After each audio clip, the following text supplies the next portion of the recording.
നമ്മൾ കഴിഞ്ഞ ആയത്തിൽ പറഞ്ഞ വിഷയം എന്താണെന്ന് വെച്ചാൽ മുൻ വേദക്കാർക്ക്, അതായത് തൗറാത്തിൻ്റെയും ഇൻജീലിൻ്റെയും ഒക്കെ ആളുകൾക്ക് നൽകിയ പ്രതിക്രിയ നിയമങ്ങളെക്കുറിച്ചാണ്. അതേ നിയമങ്ങൾ തന്നെയാണ് റസൂൽ സല്ലല്ലാഹു അലൈഹി വസല്ലവും ഈ ഖുർആനിലും പിന്തുടരുന്നത്.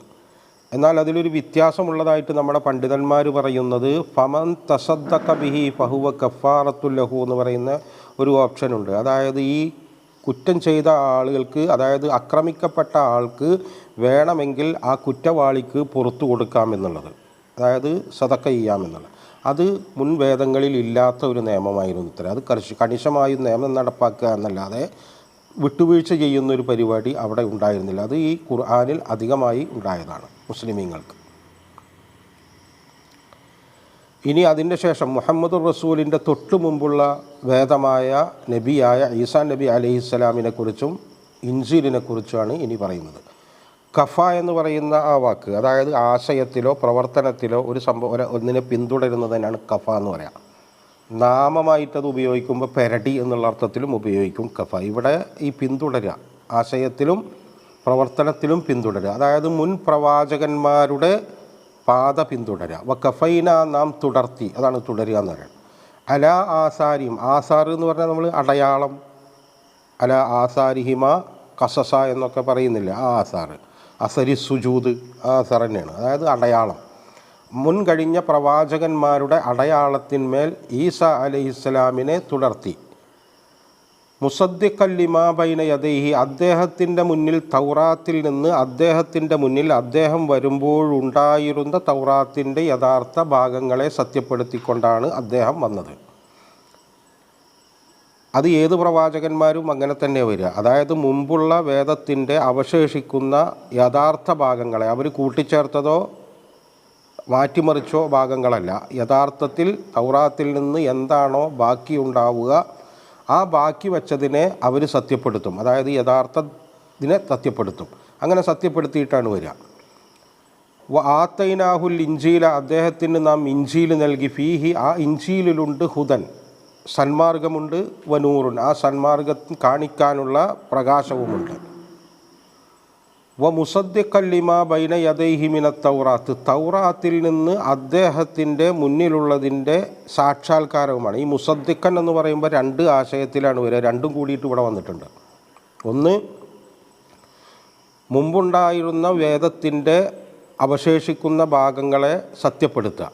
രണ്ടാമത് ഒന്ന്, മുൻ വേദങ്ങൾ അല്ലെങ്കിൽ മുൻ പ്രവാചകന്മാർ പറഞ്ഞ ആ കാര്യങ്ങളെ ൻ്റെ സാക്ഷാത്കാരമായിട്ട് വരിക. അപ്പോൾ റസൂലിൻ്റെ മുമ്പുള്ള ഏത് പ്രവാചകനും അടുത്ത പ്രവാചകനെ പ്രവചിച്ചിട്ടാണ് ഉണ്ടാവുക. റസൂലിൻ്റെ മാത്രമേ അത് ബാധകമല്ലാത്തുള്ളൂ, കാരണം പിന്നീട് പ്രവാചകന്മാർ ഇല്ലാത്തത് കൊണ്ട്. അപ്പോൾ ഇത് ഖുർആനിൽ അടിസ്ഥാനപരമായിട്ടുള്ളൊരു സംഭവം. ഏത് പ്രവാചകൻ ഏത് ലോകത്ത് ഏത് മുക്കിലും മൂലയിലും വന്നാലും മുമ്പേ വന്ന പ്രവാചകന്മാരെ നിഷേധിക്കുകയോ പുതിയ മതമുണ്ടാക്കുകയോ എന്നും പ്രവാചകന്മാരുടെ പണിയല്ല. ഇപ്പോൾ ക്രിസ്തുമതം എന്ന് പറയുന്നത് ഈസാ നബി ഉണ്ടാക്കിയതോ ഒന്നുമല്ല. അത് ഈസാ നബിക്ക് ശേഷം വളരെ കഴിഞ്ഞിട്ട് പിന്നീട് ഉണ്ടാക്കിയ സംഭവങ്ങളാണ്. ഇപ്പോൾ നമുക്ക് കാണാം, ഈ മത്തായി പുതിയ നിയമത്തിൽ മത്തായിയുടെ സുവിശേഷത്തിൽ നമുക്ക് കാണാവുന്നൊരു കാര്യം എന്താ വെച്ചാൽ, ഈസാ നബി പറയുന്നതായിട്ട് മത്തായി ഉദ്ധരിക്കുകയാണ്, നിയമത്തെയോ പ്രവാചകരെയോ റദ്ദാക്കാനാണ് ഞാൻ വന്നിരിക്കുന്നത് എന്ന് നിങ്ങൾ ധരിക്കേണ്ട. റദ്ദാക്കാനല്ല, നിറവേറ്റാനാണ് ഞാൻ വന്നിരിക്കുന്നത്. സത്യമായി ഞാൻ നിങ്ങളോട് പറയുന്നു, ആകാശവും ഭൂമിയും കടന്നു പോകും വരെ, എല്ലാം നിറവേറുവോളം, അതായത് ലോകാവസാനം വരെ, നിയമത്തിൻ്റെ വള്ളിക്കോ പുള്ളിക്കോ മാറ്റം വരികയില്ല. ഇത് മത്തായി പറയുന്നതാണ്. അതായത് ഈസാ നബി വന്നിട്ട് മുൻപുള്ള മൂസാ നബിയുടെ വേദം ശരീഅത്തൊക്കെ കണ്ട് അടിച്ചു മാറ്റിയിട്ട് പുതിയതൊന്ന് സ്ഥാപിക്കുക, അതിനല്ല വന്നത്. എന്താണോ ഉള്ളത് അതിനെ തുടർന്നിട്ടാണ് വരിക. മൂസാ നബി അലൈഹി ഇസ്ലാമിൻ്റെ ശരീഅത്തിൽ തന്നെയായിരുന്നു ജീവിച്ചിരുന്നത്. ചില പരിഷ്കാരങ്ങൾ ഉണ്ടായിട്ടുണ്ട്. അത് നമുക്ക് സൂറത്തു ആലിംറാനിൽ നമുക്ക് കാണാം. 50-ാമത്തെ ആയത്തിൽ വലി ഉഹല്ലലക്കും ബഅദല്ലദീ ഹുർരിമ അലൈക്കും, അതായത് അവർക്ക് ഹറാമായ ചിലത് അദ്ദേഹം ഈസാ നബി അലൈഹി ഇസ്ലാം അവർക്ക് ഹലാലാക്കി കൊടുത്തിട്ടുണ്ട്. ആ ഹറാമായതൊക്കെ അവരുടെ കയ്യിലിരിപ്പിൻ്റെ ചില പ്രശ്നങ്ങൾ കൊണ്ടാണ്. അപ്പോൾ അതാണ് മുൻ പ്രവാചകന്മാരെ തുടർന്നിട്ടാണ് ഈസാ നബി അലൈഹിസ്സലാമും വന്നിട്ടുള്ളത്. ആ തൗറാത്തിൽ, അവശേഷിക്കുന്ന തൗറാത്തിലും ഈ ഇഞ്ചീലിലുമൊക്കെ ഉണ്ടായിരുന്നത് ഹുദയാണ്, മാർഗദർശനമാണ്. വ മൗഇദത്തല്ലിൽ മുത്തഖീൻ, ഈ ഹുദ അന്വേഷിക്കുന്നവർക്ക് ആരാണോ ഹുദ അന്വേഷിക്കുന്നത് അവരാണ് മുത്തക്കികൾ, അവർക്കുള്ള ഉപദേശങ്ങളും അതിലുണ്ടാവും. മുത്തക്കി എന്ന് പറയുന്നത് നമ്മൾ വിചാരിക്കുന്നത് മാതിരി ഇത് വിശ്വാസത്തിൻ്റെ ആ പരിപൂർണ ശേഷം ഉണ്ടാകുന്നതല്ല, അതിൻ്റെ മുമ്പേ ഉള്ളൊരു സംഭവമാണ്. അതിലേക്ക് പിന്നെ ആ മുത്തക്കി എങ്ങനെ ജീവിക്കണം എന്നുള്ളതിൻ്റെ നിർദ്ദേശങ്ങളാണ് ഈ കിതാബിലും ഒക്കെ റസൂലിലൊക്കെ കൊടുക്കുന്നത്. അതുകൊണ്ട് അവരോടുള്ള ഉപദേശവും, ഈസാ നബി അലൈഹി സ്വലാമിനോടുള്ള ഉപദേശവും, അതേപോലെ അഹ്ലുൽ ഇഞ്ചീലി, ഇഞ്ചീലിൻ്റെ ആളുകളോട്, അതായത് കാലു ഇന്നാ നസാറ എന്ന് പറഞ്ഞിട്ട് ഞങ്ങൾ നസാറാക്കളാണെന്ന് പറഞ്ഞ ആ വിഭാഗം, അവരോടുമുള്ള കൽപ്പന, വൽ യഹക്കും അഹ്ലുൽ ഇഞ്ചീലി ബിമാ അൻസലല്ലാഹു ഫീ, അവരോടൊക്കെയുള്ള കൽപ്പന അള്ളാഹു എന്താണോ അവർക്ക് ഇറക്കി കൊടുത്തത് അതനുസരിച്ച് വിധി പറയാനാണ്. എല്ലാ പ്രവാചകന്മാരോടും അള്ളാഹുവിൻ്റെ കൽപ്പന അതുതന്നെയാണ്. വമല്ലം യഹ്ക്കും ബിമാ അൻസലല്ലാഹു, അള്ളാഹു ഇറക്കിയത് കൊണ്ട്, അള്ളാഹു അവതരിപ്പിച്ചത് കൊണ്ട് ആര് വിധിക്കുന്നില്ലയോ, ഫഉലൈക ഹുമുൽ ഫാസിഖൂൻ, അവരാണ് ഫാസിഖീങ്ങൾ. നേരത്തെ പറഞ്ഞു അവർ കാഫിരീങ്ങളാണെന്ന് പറഞ്ഞു, പിന്നെ പറഞ്ഞു ലാലിമീങ്ങളാണെന്ന് പറഞ്ഞു, ഇപ്പോൾ പറയുന്നു ഫാസിഖുകളാണെന്ന്. ഒന്ന്, അങ്ങനെ വിധിക്കാത്തവരും അങ്ങനെ ആ വിധിയെ അംഗീകരിക്കാത്തവരും അവർ അള്ളാഹുവിനെ നിഷേധിക്കുന്നവരാണ്. രണ്ടാമത്, അവർ അള്ളാഹു വെച്ച ക്രമങ്ങൾ അംഗീകരിക്കാത്തവരാണ്, അതാണ് ലാലിമ്. മൂന്ന് എന്ന് പറഞ്ഞാൽ അള്ളാഹുവിൻ്റെ എല്ലാ ബൗണ്ടറികളിൽ നിന്നും പുറത്ത് കടന്നു പോയവരാണ്. അവർ ഏത് പേരിൽ അറിയപ്പെടുന്നു എന്നുള്ളതൊന്നും വേദക്കാരെന്നോ മുശ്രിക്കീങ്ങളെന്നോ മുസ്ലിമീങ്ങളെന്നോ മൂമിനീങ്ങളെന്നോ എന്ത് പേരിൽ അറിയപ്പെട്ടാലും ഈ പരിപാടി നടന്നിട്ടില്ലെങ്കിൽ അവർക്കുള്ള പേരാണ് അത്. അതായത് കാഫിറാണ്, ലാലിമാണ്, ഫാസിഖാണ്. അതതിൻ്റെ അടിസ്ഥാന സംഭവങ്ങളാണ്. ഇനി പറയുന്നത് വ അൻസൽനാ ഇലൈക്കൽ കിതാബ ബിൽ ഹഖ്, യാഥാർത്ഥ്യവും കൊണ്ട് നിനക്ക് സർവ്വയാഥാർത്ഥ്യങ്ങളും, അതായത് ആ മുൻവേദക്കാർ മറച്ചുവെച്ചതും അവർ വക്രീകരിച്ചതുമായ മുഴുവൻ യാഥാർത്ഥ്യങ്ങളെയും വെളിപ്പെടുത്തിക്കൊണ്ടാണ് അള്ളാഹു ഈ കിതാബ് നിനക്ക് അവതരിപ്പിച്ചിട്ടുള്ളത്. അത് മുൻവേദങ്ങൾ പ്രവചിച്ചതിൻ്റെ സാക്ഷാത്കാരമാണ്. അതാണ് ബിമാ മുസദ്ദിഖല്ലിമാ ബൈന യദൈഹി മിനൽ കിതാബി, കിതാബിൽ നിന്ന് താങ്കളുടെ മുന്നിലുള്ളത് റസൂലിൻ്റെ മുന്നിലുള്ളതിനെ സാക്ഷാത്കരിച്ചിട്ടും അതിനെ സത്യപ്പെടുത്തിയിട്ടും കൊണ്ടാണ് ഈ കിതാബ് വന്നിട്ടുള്ളത്.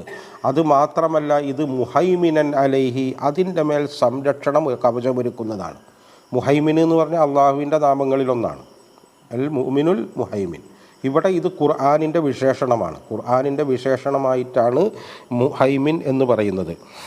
കാത്തു സൂക്ഷിക്കുന്നത്, അതിൻ്റെ ഒറിജിനൽ വാക്ക് ശരിക്കും മുഹൈമിൻ എന്നല്ലത്രേ, മുഅ്മിൻ എന്നാണത്രേ, മുഅ്മിൻ. പിന്നെ അത് ഉച്ചാരണ സൗകര്യത്തിലൊക്കെ വേണ്ടി അങ്ങനെ മാറ്റിയിട്ടുള്ളതാണെന്ന് ഭാഷാ പണ്ഡിതന്മാർ പറയണം. അപ്പോൾ ഇവിടെ എന്ന് പറഞ്ഞാൽ മുഹൈമിനാണെന്ന് പറയുമ്പോൾ ഇനി ആ വേദങ്ങളെ വിലയിരുത്തുക ഏതാണ്? ഈ ഖുർആനാണ്. ആ വേദങ്ങളിൽ ഏതാണ് ശരി, ഏതാണ് തെറ്റ്, ഏതാണ് തിരുത്തിയത്, ഏതാണ് മാറ്റിമറിച്ചത് എന്നൊക്കെ കൃത്യമാക്കുന്നത് ഇനി ഈ ഖുർആനാണ്. അതായത് ഈ ഖുർആൻ വെച്ചിട്ടാണ് ഇനി ആ വേദത്തെ അറ്റസ്റ്റ് ചെയ്യുക എന്ന് പറയുന്നത്. അതാണ് മുഹൈമിനൻ അലൈ.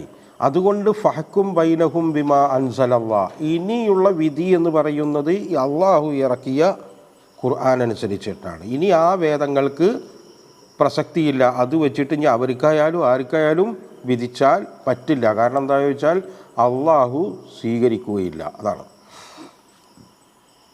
അതുകൊണ്ട് വലാ തത്തബി അഹ്വാഅഹും, അവരുടെ ഇച്ഛകളെ നീ പിന്തുടരുത്. അമ്മാ ജാഅക മിനൽ ഹഖ്, യാഥാർത്ഥ്യത്തിൽ നിന്ന് നിനക്ക് വന്നു കിട്ടിയതിന് ശേഷം, ഇത് വന്നു കിട്ടിയതിൻ്റെ ശേഷവും അവരെ പിന്തുടരുത്, അവരുടെ ഇച്ഛകളെ പിന്തുടരരുത്. ഇത് പറയുമ്പോൾ ഇതിൻ്റെ അവതരണ പശ്ചാത്തലമായിട്ട് ചില സംഭവങ്ങൾ, ഒന്ന് രണ്ട് കാര്യങ്ങൾ പറയാം. നമ്മൾ നേരത്തെ പറഞ്ഞിരുന്നു ഈ ബനു നളീറും ബനു ഖുറൈളയും തമ്മിലുള്ള ഒരു മേൽക്കോയ്മ തർക്കം അവരുടെ ഇടയിൽ ഉണ്ടായിരുന്നു. ആ തർക്കത്തിൽ ബനു നളീറിന് അനുകൂലമായി പ്രവാചകൻ നിൽക്കണമെന്ന് അവർ ആഗ്രഹം പ്രകടിപ്പിച്ചിരുന്നു. അവരുടെ ആഗ്രഹം അതായിരുന്നു, ബനു നളീറിന് അനുകൂലമായിട്ട് റസൂൽ നിൽക്കുക. രണ്ടാമതൊരു സംഭവം ഇബ്നു അബ്ബാസ് ഉദ്ധരിക്കുന്നത്, യഹൂദ പണ്ഡിതരും പ്രമാണിമാരുമായ കഅബിന് ഉസൈദ്, അബ്ദുല്ലാഹിബിന് സൂരിയ, ഷാസുബിന് ഖൈസ്, ഈ 3 ആളുകൾ റസൂൽ സല്ലല്ലാഹു അലൈഹി വസല്ലമിൻ്റെ അടുക്കൽ വന്നു. എന്നിട്ട് റസൂലിനോട് പറഞ്ഞു, മുഹമ്മദേ, ഞങ്ങൾ ഈ സമുദായത്തിലെ പ്രമാണിമാരും പണ്ഡിതരുമാണെന്ന് താങ്കൾക്കറിയാമല്ലോ. ഞങ്ങൾ താങ്കളെ പിന്തുടർന്നാൽ യഹൂദ സമുദായം മുഴുവൻ താങ്കളെ പിന്തുടരും. അതുകൊണ്ട് താങ്കൾ ചെയ്യേണ്ടത്, ഞങ്ങളുടെ സമുദായത്തിലെ ചില കക്ഷികളുമായി ഞങ്ങൾക്ക് ചില പ്രശ്നങ്ങളുണ്ട്. ആ പ്രശ്നത്തിൽ താങ്കളെ വിധികർത്താവായിട്ട് ഞങ്ങൾ പറയും, ഞങ്ങൾ നിയോഗിക്കും. അങ്ങനെ നിയോഗിച്ചാൽ താങ്കൾ ഞങ്ങൾക്ക് അനുകൂലമായും എതിർ കക്ഷികൾക്ക് പ്രതികൂലമായും താങ്കൾ വിധിക്കണം. അങ്ങനെ വിധിച്ചാൽ ഞങ്ങൾ താങ്കളെ വിശ്വസിക്കാമെന്ന് പറഞ്ഞു. റസൂല് അത് സമ്മതിച്ചില്ല, അത് പറ്റില്ല എന്നാണ്. അപ്പോൾ അതൊക്കെ ഇതിൻ്റെ സാഹചര്യങ്ങളാണ്. ഈ സാഹചര്യങ്ങളിൽ മാത്രമല്ല, ഇതൊക്കെ ഇപ്പോൾ എല്ലാ കാലത്തും ഉണ്ടാവാവുന്നതാണ്. നമുക്ക് കാര്യങ്ങളെ മനസ്സിലാവാൻ വേണ്ടി ആ സാഹചര്യം പറയുന്നു എന്നേ ഉള്ളൂ. ഇനി പറയുന്നത് എന്താണെന്ന് വെച്ചാൽ, അതുകൊണ്ട് ആരുടെയും ഇച്ഛകളെ പിന്തുടരുന്ന ഒരു പരിപാടിയില്ല. ഇച്ഛ എന്ന് പറഞ്ഞാൽ, ഇഷ്ടം എന്ന് പറയുന്ന അള്ളാഹുവിൻ്റെ ഇഷ്ടം മാത്രമേ വിശ്വാസിയാണെങ്കിൽ ഫോളോ ചെയ്യാൻ പാടുള്ളൂ. അതിനിടക്ക് ആരുടെ ഇഷ്ടമാണെങ്കിലും, അത് സ്വന്തം ഇഷ്ടമാണെങ്കിലും ശരി, ഭാര്യയുടെ ഇഷ്ടമാണെങ്കിലും ശരി, മക്കളുടെ ഇഷ്ടമാണെങ്കിലും ശരി, കുടുംബത്തിൻ്റെ, നാട്ടുകാരുടെ ഏത് ഇഷ്ടമാണെങ്കിലും അതിനെ പിന്തുടരാൻ പാടില്ല. എന്തൊക്കെ നേട്ടങ്ങൾ അതിൻ്റെ പിറകിൽ ഉണ്ടായാലും അത് ഒഴിവാക്കണം. ഇനി പറയുന്നത്, കുല്ലിൻ ജഅൽനാ മിൻകും ശിർഅത്തൻ വ മിൻഹാജ എന്നാണ്. നിങ്ങളിൽ എല്ലാവർക്കും, എല്ലാ കൂട്ടർക്കും, അതായത് മുൻകഴിഞ്ഞ വേദക്കാർക്കും പ്രവാചകന്മാർക്കും അവരുടെ സമൂഹത്തിനൊക്കെ ശിർഅത്തും ഉണ്ടായിട്ടുണ്ട്, മിൻഹാജും ഉണ്ടായിട്ടുണ്ട്. ഇത് നമ്മൾ പ്രത്യേകം പഠിക്കേണ്ട ഒരു സംഭവമാണ്, ഈ ശിർഅത്തും മിൻഹാജും ഒക്കെ. അതായത് ശിർഅത്ത് എന്ന് പറഞ്ഞാൽ ശരീഅത്തിൻ്റെ ഒരു വാക്ക് തന്നെയാണ് ഈ ശിർഅത്ത് എന്ന് പറയുന്നത്. വാസ്തവത്തിൽ ശിർഅത്ത്, ശരീഅത്ത് ഇതിൻ്റെ അടിസ്ഥാന അർത്ഥം എന്ന് പറഞ്ഞാൽ വെള്ളം എന്നാണ് ഇത്രേ. അതായത് വെള്ളം ഒഴുകുന്ന ആ വഴി എന്നാണ്. ഇതിവിടെ ഈ ശരീഅത്ത് എന്നൊക്കെ ഇത് വരുന്ന ആശയത്തിൽ വരുന്ന എന്താണെന്ന് ചോദിച്ചാൽ, അപ്പോൾ മനുഷ്യൻ്റെ ജീവൻ്റെ അടിസ്ഥാനം എന്ന് പറയുന്നത് ജലമാണല്ലോ, അല്ലേ? നിത്യജീവൻ, അതായത് എന്നേക്കുമുള്ള ജീവനും എന്നേക്കുമുള്ള ജീവിതത്തിൻ്റെയും വേണ്ടിയുള്ള സംഭവമാണ് ശരീഅത്ത്. അതാണ് ഇതിൻ്റെ വെള്ളം എന്ന് പറയുന്ന ആശയം. ഒക്കെ ഈ വാക്കുകളിൽ നിന്ന് തന്നെ അതിൻ്റെ ഉണ്ട്. അതായത് എല്ലാ സമൂഹത്തിനും നിയമങ്ങളുണ്ടാവും. ആ നിയമം എങ്ങനെ പാലിക്കണം, എങ്ങനെയാണ് ചെയ്യേണ്ടത് എന്നുള്ള ഒരു മൻഹജുണ്ടാവും. ഇപ്പോൾ ഒരു ഉദാഹരണം ഞാൻ പറയാം. അപ്പോൾ റസൂലിനെ സ്നേഹിക്കുക, ലാ യുമിനു അഹദുക്കും ഹത്താ അകൂന അഹബ്ബ ഇലൈഹി എന്ന് പറഞ്ഞിട്ടുള്ള സംഭവം ഉണ്ടല്ലോ. അതായത് ആരെക്കാളും റസൂലിനെ സ്നേഹിക്കണം. പക്ഷേ എങ്ങനെ സ്നേഹിക്കും? അവിടെയാണ് നമുക്ക് ആകെ പ്രശ്നം പറ്റുക. എങ്ങനെ സ്നേഹിക്കും എന്നുള്ളത്, ഈ റസൂലിനെ സ്നേഹിക്കണം എന്നുള്ളത് പറയും, പക്ഷേ എങ്ങനെ സ്നേഹിക്കണം എന്നുള്ളത് പറയില്ല. അപ്പോൾ എന്താ ചെയ്യുന്നത് ചോദിച്ചാൽ, അതിനെന്താ പറയുക ചോദിച്ചാൽ, അതപ്പോഴാണ് നമ്മൾ കുടി പിടിക്കലും ചോറ് വെക്കലും ജാഥ നടത്തലും ഒക്കെ ആവുന്നത്. അതെങ്ങനെ വേണം എന്നുള്ളത് അള്ള പറയുന്നുണ്ട്. അള്ളാഹുവിനെ നിങ്ങൾ സ്നേഹിക്കുന്നെങ്കിൽ റസൂലിനെ നിങ്ങൾ ഫോളോ ചെയ്യണം, വേറെ മാർഗമൊന്നുമില്ല. പക്ഷെ അത് മിൻഹാജ്, ഇത് രണ്ടും വളരെ പ്രധാനമാണ്. അതിൽ നിന്ന് ഏതെങ്കിലും ഒന്ന് പോയാൽ ആ സംഗതി ആകെ പെശകാവും. അപ്പോൾ നമുക്ക് റസൂലിനെ സ്നേഹിക്കണമെന്നുണ്ട്, പക്ഷേ എങ്ങനെ എന്നുള്ളത് നമ്മുടെ വിഷയമല്ല. അപ്പോൾ നമ്മൾ അങ്ങനെ തന്നെ ഇപ്പോൾ നമ്മൾ സ്വലാത്ത്, ഇപ്പോൾ നമസ്കാരം എന്ന് പറയുന്നൊരു സാധനത്തിനെ സുബഹി നമസ്കരിക്കണം എന്ന് പറയുന്നു, പക്ഷേ എങ്ങനെ നിസ്കരിക്കണം എന്ന് ഖുർആനിൽ എവിടെയും ഉണ്ടാ ഇല്ല. അപ്പോൾ അത് റസൂല് കാണിച്ചു തന്ന ആ രൂപത്തിൽ തന്നെ വേണം, അതല്ലെങ്കിൽ അള്ളാഹ് സ്വീകരിക്കില്ല.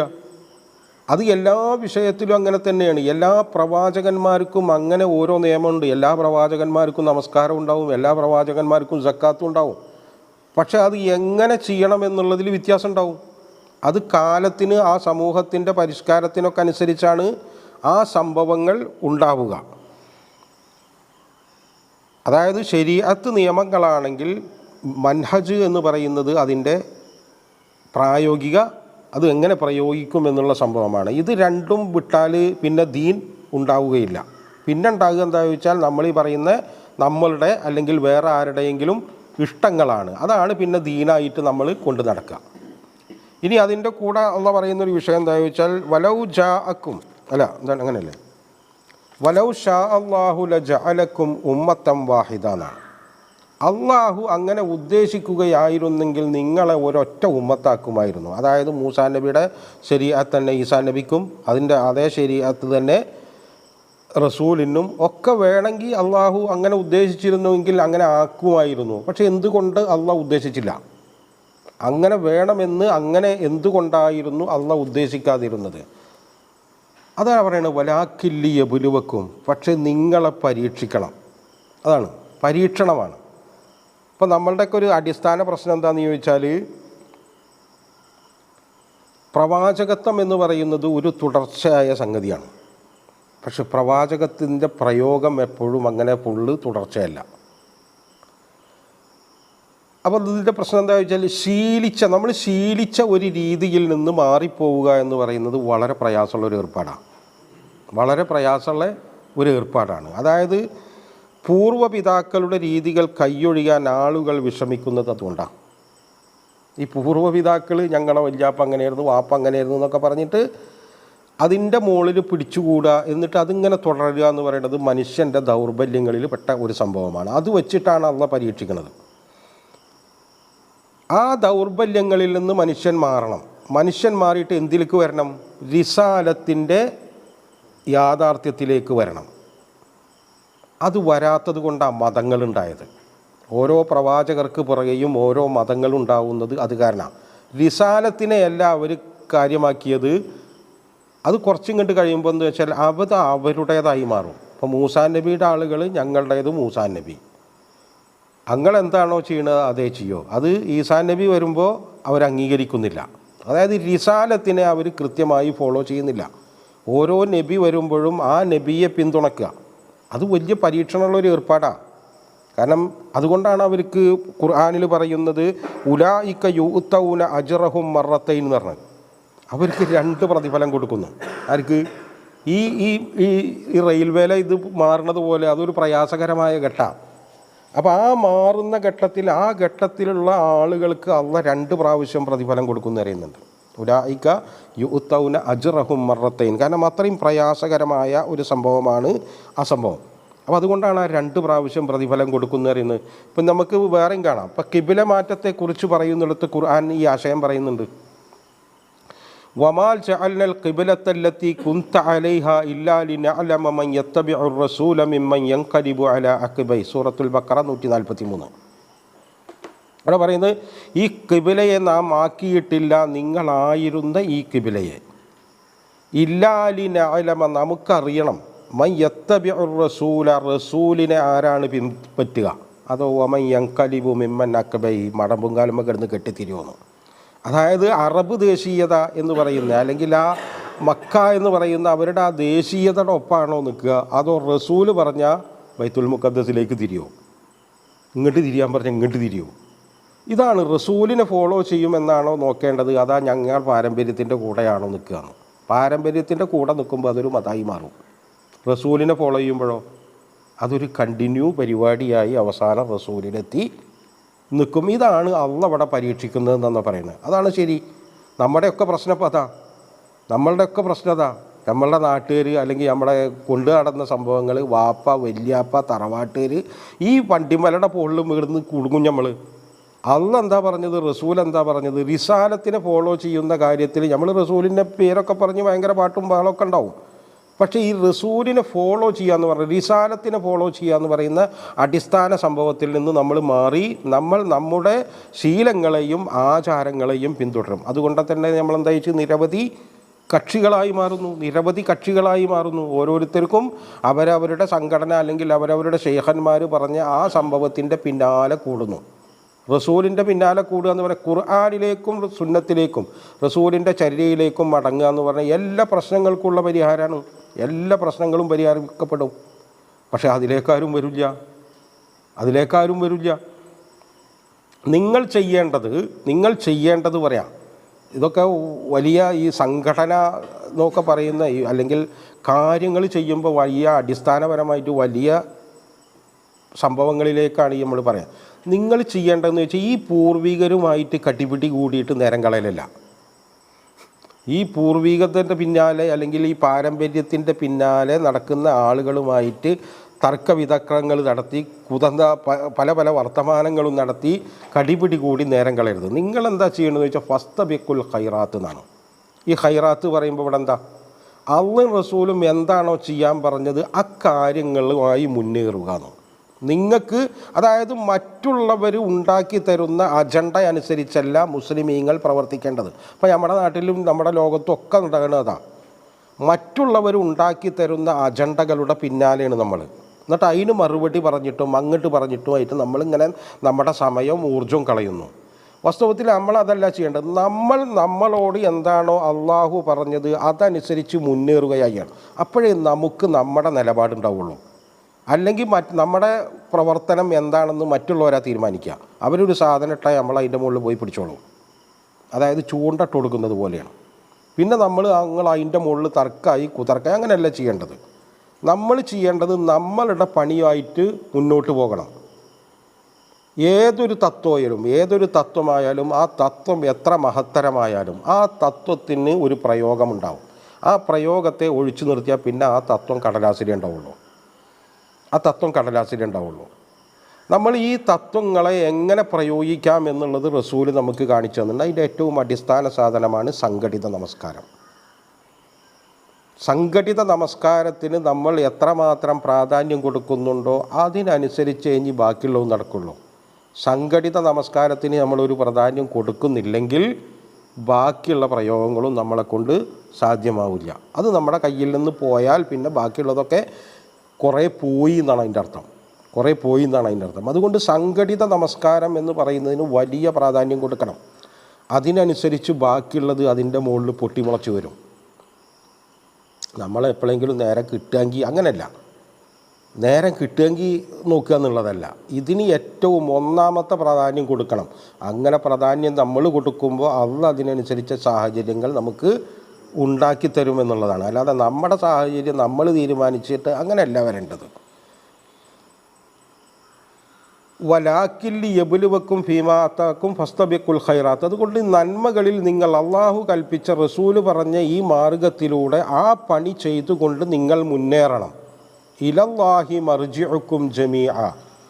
നിങ്ങളെ മുഴുവൻ അള്ളാഹുവിലേക്ക് മടക്കും എന്നുള്ള കാര്യത്തിൽ ആർക്കും തർക്കമൊന്നുമില്ല. അതിപ്പോൾ ഇതിനെ അംഗീകരിക്കണവർക്കും അംഗീകരിക്കാത്തവർക്കൊക്കെ. പക്ഷേ അള്ളാഹുവിലേക്കാണോ മടക്കുക അതോ വെറുതെ അങ്ങോട്ട് ഇല്ലാണ്ടായി പോവുക, അതല്ല ആ വിഷയം. അവിടെയാണ് വിഷയം കെടുക്കുന്നത്. മരിച്ചു പോകുന്നുള്ളത് എല്ലാവർക്കും ഉറപ്പാണ്. പക്ഷേ എന്താണ് ഉണ്ടാവുക എന്നുള്ളിടത്താണ് പ്രശ്നം കെടുക്കുന്നത്. ഇനി ഇത്രയൊക്കെ ഈ അള്ളാഹുവും റസൂലും നിങ്ങൾക്ക് വെളിപ്പെടുത്തി തന്നിട്ടും കാര്യങ്ങളിൽ നിങ്ങളും ഇപ്പോഴും ഇനി സന്ദേഹത്തിൽ തന്നെയാണെങ്കിൽ ഇനി നിങ്ങളുടെ മുന്നിൽ രക്ഷയൊന്നുമില്ല എന്നായി പറയണം. അതായത് അള്ളാഹു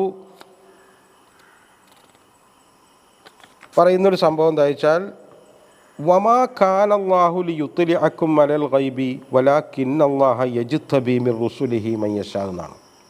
ഗൈബ് അങ്ങനെ ഒരു പരിധി കഴിഞ്ഞിട്ടൊന്നും ആർക്കും വെളിപ്പെടുത്തി കൊടുക്കാൻ പോകുന്നില്ല. ഗൈബ് കൊടുക്കാൻ പോകുന്നില്ല. കാരണം ഗൈബ് വെളിപ്പെടുത്തിയാൽ പിന്നെ പരീക്ഷണത്തിൻ്റെ അടിസ്ഥാനമില്ല. ഉത്തരം ആദ്യം തന്നെ എഴുതി കൊടുത്താൽ പിന്നെ എന്ത് പരീക്ഷ? അങ്ങനെയില്ല. അള്ളാഹു വെച്ച് തന്ന ഈ കഴിവുകളെ കൊണ്ട്, മനുഷ്യന് വെച്ച് തന്ന ഈ പ്രത്യേക സംഭവങ്ങളെ കൊണ്ട് അയാൾ സത്യത്തിലേക്ക് എത്തണം. അതിനുള്ള ശേഷി അയാൾക്കുണ്ട്. അതിന് അള്ളാഹു തിരഞ്ഞെടുത്ത രീതി എന്താണെന്ന് വെച്ചാൽ വലാകിന്നല്ലാഹ യജ്തബി മിർ റുസുലിഹി മൻ യശാ. അള്ളാഹു അവൻ തീരുമാനിച്ചവരെ പ്രവാചകന്മാരായി തിരഞ്ഞെടുത്തു ഇടുക എന്നുള്ളതാണ്. ആ ഒരൊറ്റ രീതിയുള്ളൂ. ആ രീതി, അവസാനത്തെ രീതി അള്ളാഹു ഇതാ ഇവിടെ അവസാനിപ്പിച്ചു കഴിഞ്ഞ് ഇനിയും സന്ദേഹത്തിൽ തന്നെ നിൽക്കുന്ന ആളുകൾക്ക് ഇനി ഒരൊറ്റ മാർഗ്ഗമേ ഉള്ളൂ. അത് അള്ളാഹുവിലേക്ക് ഈ മടങ്ങലാണ്. അത് ഉറപ്പാണ് താനും. പക്ഷേ ഫയുനബ്ബിഉക്കും ബിമാ കുന്തും ഫീഹി തഖ്തലിഫൂൻ. ഇനി അവിടെ വെച്ചിട്ടേ ഒരു വെളിപ്പെടുത്തലുള്ളൂ. ഇവിടുന്ന് ഇനി വെളിപ്പെടുത്തൽ ഇല്ല. ഇതൊക്കെ കാര്യങ്ങളൊക്കെ മനസ്സിലാക്കിയിട്ട് ഇതൊക്കെ മനുഷ്യ സമൂഹത്തോട് മൊത്തമാണ് അള്ളാഹ് പറയുന്നത്. മുസ്ലിമിനോടോ വേദക്കാരോടോ മാത്രമല്ല, എല്ലാ മനുഷ്യരോടും പറയുന്ന വർത്തമാനമാണിത്. ഇനി ഒരു വെളിപ്പെടുത്തൽ അവിടെയാണ് ഉണ്ടാവുക. ആ വെളിപ്പെടുത്തലിൻ്റെ മുമ്പ് നമുക്കിത് കണ്ടെത്താൻ കഴിയുകയാണെങ്കിൽ നിങ്ങൾക്ക് കണ്ടെത്താം, അല്ലെങ്കിൽ നമുക്ക് നമ്മുടെ പാട്ടിന് പോകാം. ഇമ്മ ഷാക്കിറൻ വ ഇമ്മ കഫൂറ. ഒന്നുകിൽ നന്ദിയുള്ളവരാവാം, അല്ലെങ്കിൽ നന്ദി കെട്ടവരോ. രണ്ടിൻ്റെയും ഉത്തരവാദി ഈ മനുഷ്യൻ തന്നെയാണ്. ഇനി ആ സംഭവം, അത് നേരത്തെ പറഞ്ഞ ആ വിഷയം, അതായത് അള്ളാഹു ഇറക്കിയതനുസരിച്ച് വിധിക്കുക, അത് ഭയങ്കര അടിസ്ഥാനമാണ്. ആ അടിസ്ഥാനത്തിൽ നിന്ന് പോയാൽ പിന്നെ മനുഷ്യർക്ക് രക്ഷയൊന്നുമില്ല. ആ അടിസ്ഥാനത്തിൽ നിൽക്കുമ്പോൾ മാത്രമേ ഈ മനുഷ്യൻ മുസ്ലിമാകൂ. അതാണ്. അത് ഒന്നും കൂടിയും പറയാം. അനിഹക്കും ബൈനഹും ബിമാ അൻസലല്ലാ, അള്ളാഹു അവതരിപ്പിച്ചത് കൊണ്ട് അവർ വിധിക്കണം. അത് നിശ്ചയമാണ്, തീർത്തിയ. വലാ തത്തബി അഹ്വാഅഹും, അവ ആരുടെയും ഒരുത്തൻ്റെയും ഇച്ഛകളെ ആ കാര്യത്തിൽ പിന്തുടരാൻ പാടില്ല.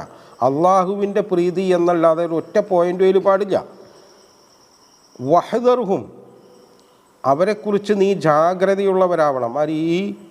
ഈ ഇതിൻ്റെ ശത്രുക്കളെക്കുറിച്ച് ജാഗ്രതയുണ്ടാവണം. അത് റസൂലിൻ്റെ മാത്രമല്ല, എല്ലാ കാലത്തെ എല്ലാ മുസ്ലിമിനും ആ ജാഗ്രതയുണ്ടാകണം. കാരണം ഐ യഫ്തിനൂക അൻ ബഅദി മാ അൻസലല്ലാഹു ഇലൈക്, നിനക്ക് ഇറക്കിയ ചില കാര്യങ്ങളിൽ അവർ നിന്നെ കുഴപ്പത്തിലാക്കും. ശരീഅത്ത് മൊത്തം കണ്ട് എടുത്തു കളഞ്ഞിട്ടൊന്നും ആരും കുഴപ്പത്തിലാക്കില്ല. പക്ഷെ പടിപടിയായി ചില കാര്യങ്ങളിൽ റസൂലിനെ പോലും കുഴപ്പത്തിലാക്കാൻ ശ്രമിക്കുന്ന. പിന്നെ ഇപ്പം നമ്മുടെ കാര്യം പറയണം. അതിങ്ങനെയാണ്. അതായത് ആദ്യം ചിലപ്പോൾ കിസാസിൻ്റെ നിയമങ്ങൾ അത് ക്രൂരമാണ്, പുതിയ ലോകത്തിൻ്റെ അത് പറ്റിയതല്ല എന്ന് പറയും. കുറ്റവാളിയുടെ ഭാഗം നിന്നിട്ട് മനുഷ്യാവകാശത്തിനെക്കുറിച്ച് വല്ലാതെ പറയും. ഈ ആക്രമിക്കപ്പെട്ടവൻ്റെ ഭാഗത്ത് നിന്നിട്ട് ഒരു വർത്താനവും പറയില്ല. അങ്ങനെയൊക്കെ അത് മനുഷ്യർക്ക് അത് പറ്റില്ല. അതായത് ഏതോ കാലത്തുള്ളതാണെന്നുള്ളൊരു കാഴ്ചപ്പാടിലേക്ക് എത്തും. അങ്ങനെ കിസാസിൻ്റെ നിയമം അങ്ങോട്ട് മാറ്റി വെക്കും. എന്നാൽ ബാക്കിയുള്ളത് നടക്കാമെന്ന് പറയും. ബാക്കിയുള്ളതിൻ്റെ മുകളിലൊക്കെ ഈ പ്രശ്നങ്ങൾ വരും. കുറേശ്ശെ ഇങ്ങനെ വരും. കുറേശ്ശെ വരിക. ചിലതിൻ്റെ മുകളിൽ, ഒന്നിൻ്റെ മുകളിലല്ല. അങ്ങനെ ഇപ്പോൾ മുസ്ലിം ഉമ്മത്ത് എന്ന് പറഞ്ഞപ്പോൾ ശരീഅത്തിൻ്റെ മുകളിൽ മൊത്തം അങ്ങോട്ട് എടുത്തു കളഞ്ഞാലും ഇപ്പോൾ ഒരു കുഴപ്പമില്ലാത്ത രൂപത്തിലായി. അങ്ങനെ പാകപ്പെട്ടു വന്നു മുസ്ലിം ഉമ്മത്ത്. അങ്ങനെ ഒരു വിഷയമേ ഇപ്പം ഇല്ലാണ്ടായി. അതാണ് ആ പറയുന്നത്.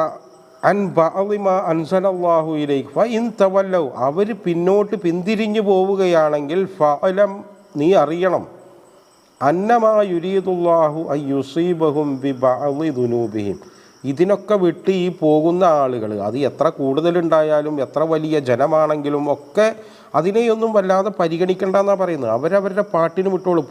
പോണവരുടെ പാട്ടിൽ പോയിക്കോട്ടെ. നിങ്ങൾ വിശ്വാസികളാണെങ്കിൽ, വിശ്വാസികളാണെന്ന് അവകാശപ്പെടുന്ന ആളുകൾ അള്ളാഹുവിൻ്റെ നിയമമനുസരിച്ച് വിധിക്കണം. അള്ളാഹുവിൻ്റെ നിയമത്തെ പരിഗണിക്കാതെ പോകുന്ന ആളുകൾ, അവർ ആരോ എത്ര എങ്ങനെയൊക്കെ ആയിക്കോട്ടെ, പക്ഷെ അവർ പോകുന്നത് ഐ യുസീബഹും ബിബഅദി ദുനൂബിഹിം, അവരുടെ തന്നെ കുഴപ്പത്തിൻ്റെ ചില സംഭവങ്ങളിലേക്കാണ്. അതായത് അവരിതുമായിട്ട് പോകുമ്പോൾ എന്ന് വെച്ചാൽ അങ്ങനെ കാലാകാലം പോകാനൊന്നും പറ്റില്ല.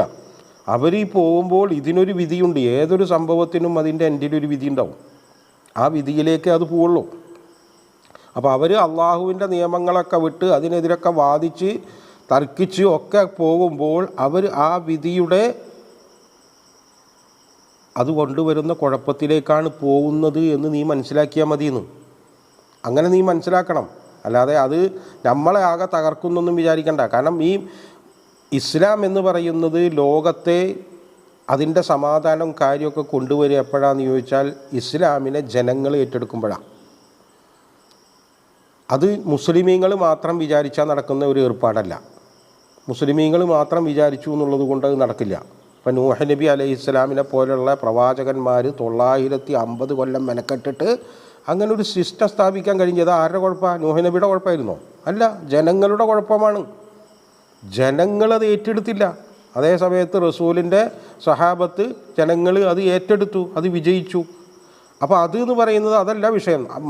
മനുഷ്യൻ്റെ അടിസ്ഥാനമായ വിഷയം എന്ന് പറയുന്നത് പരലോക വിജയമാണ്, ഈ ഭൂമിയല്ല. ഈ ഭൂമി കിട്ടിയേക്കാം, കിട്ടാതെ ഇരുന്നേക്കാം, അത് ചിലപ്പോൾ സംഭവിച്ചേക്കാവുന്ന കാര്യം. അത് ഈ മനുഷ്യന്മാരെടുക്കുന്ന നിലപാടിനനുസരിച്ചാണ് അത് നടക്കുക.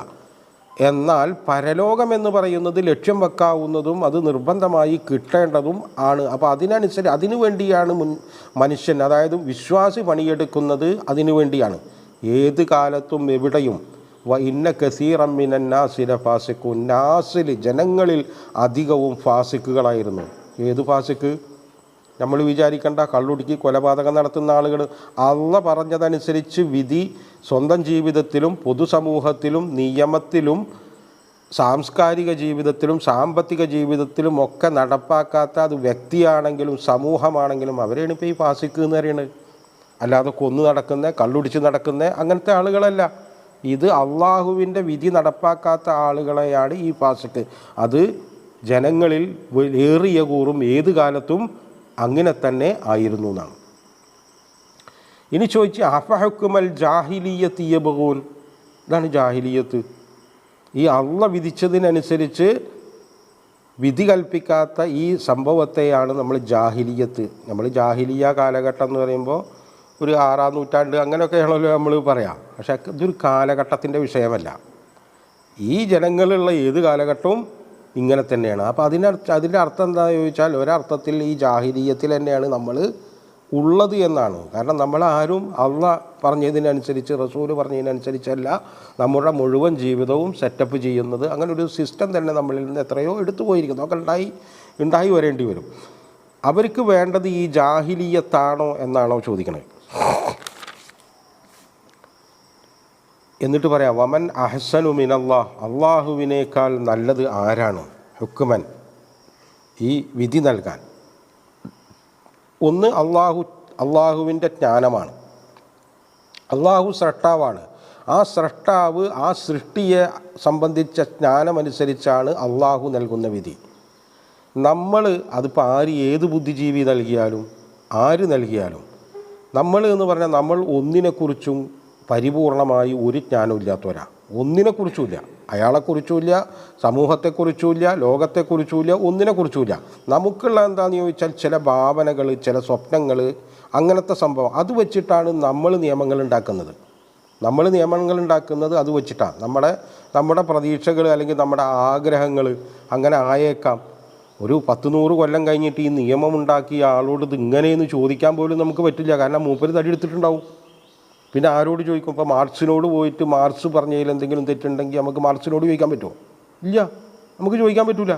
അതിനെ വേറൊരാൾ അയാളുടെ ഭാവന അനുസരിച്ച് വികസിപ്പിക്കുകയോ ഒക്കെ ചെയ്തിട്ട് അയാൾ അതിനെ ന്യായീകരിക്കുകയോ തള്ളിപ്പറയുകയോ ഒക്കെ ചെയ്യും. അങ്ങനെയാണ്.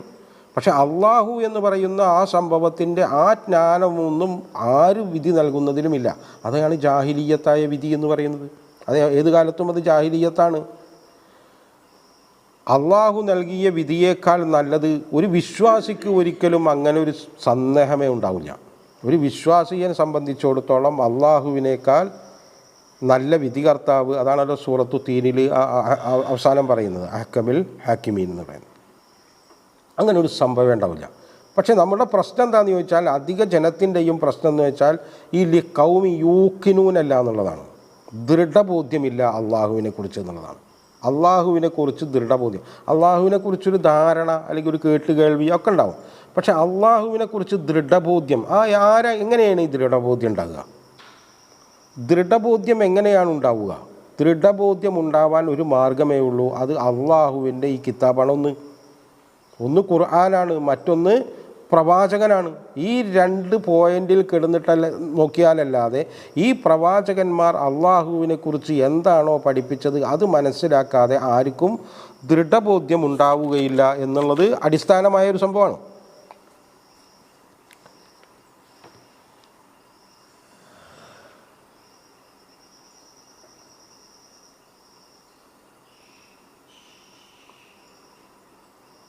ആ കുറവ് പരിഹരിക്കാൻ നമുക്ക് ഒരൊറ്റ മാർഗ്ഗം നമ്മുടെ മുന്നിലുണ്ടല്ലോ. അത് ഖുർആനും ഈ പ്രവാചകനും അള്ളാഹുവിനെക്കുറിച്ച് പറഞ്ഞു തന്നത് പഠിക്കുക, മനസ്സിലാക്കുക, ഗ്രഹിക്കുക, അതനുസരിച്ച് പ്രവർത്തിക്കുക.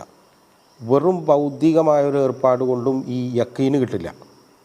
അതും കൂടി നമ്മൾ മനസ്സിലാക്കേണ്ടതാണ്. നമുക്ക് മനസ്സിലായ കാര്യങ്ങൾ ഇനി പ്രാക്ടീസ് ചെയ്യുമ്പോൾ കിട്ടുന്ന അതും കൂടി ഉൾപ്പെട്ടാലേ ഈ യക്കീന് കിട്ടുള്ളൂ.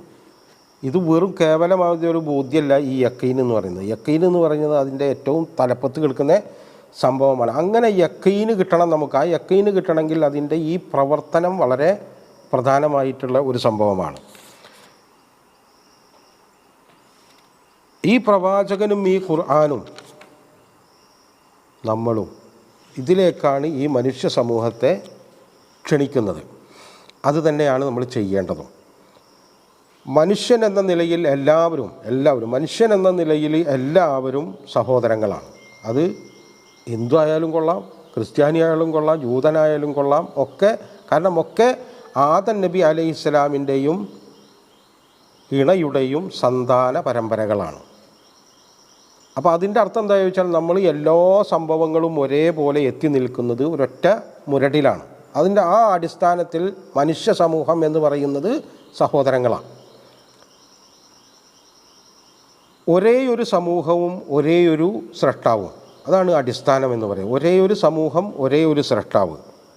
അപ്പോൾ പിന്നെ ആരാണ് നമ്മുടെ ഈ മനുഷ്യൻ്റെ ശത്രു ആരാ? ഏതായാലും മനുഷ്യൻ, ഒരു ചിന്തിക്കുന്ന മനുഷ്യൻ്റെ ശത്രു ചിന്തിക്കുന്ന മറ്റൊരു മനുഷ്യനാവാൻ പാടില്ല. കാരണം മനുഷ്യൻ മനുഷ്യൻ്റെ ശത്രുവാകരുത്, ഞാൻ എൻ്റെ ശത്രുവാകരുത്. വേറൊരാളുടെ പിന്നെയാവാം, പക്ഷെ ഞാൻ എൻ്റെ ശത്രുവാകുക എന്നുള്ളതാണ് അള്ളാഹു അല്ലാത്ത മറ്റ് നിയമങ്ങൾ കൊണ്ട് വിധിച്ചാലുണ്ടാകുന്ന പ്രശ്നം. എന്താ ചോദിച്ചാൽ ഞാൻ തന്നെ എന്നെ നാശത്തിലേക്ക് കൊണ്ടുപോകും. അതാണ് ആ വിഭാഗിമാ യുസൈബു എന്ന് പറയുന്ന സംഭവം. നമ്മൾ സ്വയം ഉണ്ടാക്കിയ ഒരു നിയമത്തിനനുസരിച്ച് പോവുകയാണെങ്കിൽ നമ്മൾ തന്നെ സ്വയം നാശത്തിലേക്ക് പോകും. ഒരു ബുദ്ധിയുള്ള ജീവി എന്നുള്ള നിലക്ക് നമ്മൾ അത് പാടില്ല. അപ്പോൾ നമുക്കൊരു ശത്രു ഉണ്ടാവണം. അതാരാണ്? ആ ശത്രുവിനെ കുറിച്ചാണ് ഖുർആൻ പറയുന്നത്. ഫഅസല്ലഹുമ ശൈത്താനു അൻഹാ ഫഅഖറജഹുമ മിമ്മാ കാനാ ഫീഹി എന്ന് പറഞ്ഞിട്ട് സൂറത്തുൽ ബഖറയിൽ 36-ാമത്തെ ആയത്തിൽ അത് പറയുന്നത്. അത് പിശാചാണ്. വേറെ 168-ലും അത് തന്നെ പറയുന്നു, ആ പിശാചാണ്. അതുകൊണ്ട് വലാ തത്തബിഉ ഖുതുവാത്തി ശൈത്താൻ, ഈ ശൈത്താൻ്റെ കാലടിപ്പാടുകളെ പിന്തുടരരുത്. അതാണ് ഈ മനുഷ്യരുണ്ടാക്കുന്ന നിയമങ്ങളൊക്കെ ഈ ഖുതുവാത്തി ശൈത്താനാണ്, ശൈത്താൻ്റെ കാലടിപ്പാടുകളാണ്. മനുഷ്യൻ സ്വയം നാശത്തിലേക്ക് പോകണമെന്ന് വിചാരിച്ചിട്ടല്ല മനുഷ്യൻ അത് ചെയ്യണത്. പക്ഷേ മനുഷ്യൻ ആ പിശാചിൻ്റെ ചതിയിൽ പോയി പെടുന്നു. അതിന് അദ്ദേഹം കാണിച്ചു കൊടുക്കുന്നത് ഈ ഭൗതിക ജീവിതം എന്ന പ്രലോഭനമാണ്. ഇതിന് മാർഗം എന്താ വെച്ചാൽ നമ്മളെ നാം തിരിച്ചറിയുക എന്നുള്ളതാണ്. നമ്മളെ നാം തിരിച്ചറിഞ്ഞാൽ എന്താ വെച്ചാൽ നാം നമ്മുടെ ശത്രുവിനെയും തിരിച്ചറിയും. അതുറപ്പാണ്. നമ്മളെന്താണ് എന്നുള്ളതിനെക്കുറിച്ച് നമ്മൾ കൃത്യമായി തിരിച്ചറിഞ്ഞാൽ ആരാണ് നമ്മുടെ ശത്രു എന്ന് നമ്മൾ തിരിച്ചറിയും. ഈ ശത്രുവിനെ നമുക്ക് മനസ്സിലായാൽ നമുക്ക് ഈ മാർഗത്തിൻ്റെ വിലയും മനസ്സിലാവും. ശത്രുവിനെ നമ്മൾ കൃത്യമായി മനസ്സിലാക്കിയാൽ അള്ളാഹു എന്താണ് നമുക്ക് ഈ തരുന്നത് എന്ന് നമുക്ക് കൃത്യമായി മനസ്സിലാവും. അതൊക്കെ അതിൻ്റെ അടിസ്ഥാനപരമായ സംഭവങ്ങളാണ്. ഭൗതികമായൊരു കണ്ണിലൂടെ മാത്രമാണ് നമ്മൾ ഈ ഭൂമിയെയും മനുഷ്യനെയും ഒക്കെ നോക്കിക്കാണുന്നതെങ്കിൽ ഈ പറയുന്ന കാര്യത്തിലൊന്നും അയാൾക്ക് ഒരു വില ഉണ്ടാവില്ല. ഈ പറയുന്ന കാര്യത്തിനൊന്നും ഒരു വില ഉണ്ടാവില്ല. നമ്മളുടെ ഈ മനുഷ്യൻ എന്ന് പറയുന്ന ഈ സംഭവത്തിനെ ക്വാളിറ്റി, അതാണ് അഹ്സനു തഖ്വീം എന്നൊക്കെ നമ്മൾ പറയുന്ന ആ ഒരു സംഭവത്തിലൂടെ കൂടെ നോക്കുമ്പോൾ മാത്രമേ എന്താണ് ഈ ഖുർആൻ്റെ വില, എന്താണ് ഈ പ്രവാചകൻ്റെ വില എന്നൊക്കെ നമുക്ക് മനസ്സിലാവുകയുള്ളൂ. നമുക്കിവിടെ നിർത്താം. വാഖിറു ദഅ്വാനാ അനിൽ ഹംദുലില്ലാഹി റബ്ബിൽ ആലമീൻ. അസ്സലാമു അലൈക്കും വറഹ്മത്തുള്ളാഹി വബറകാതുഹു.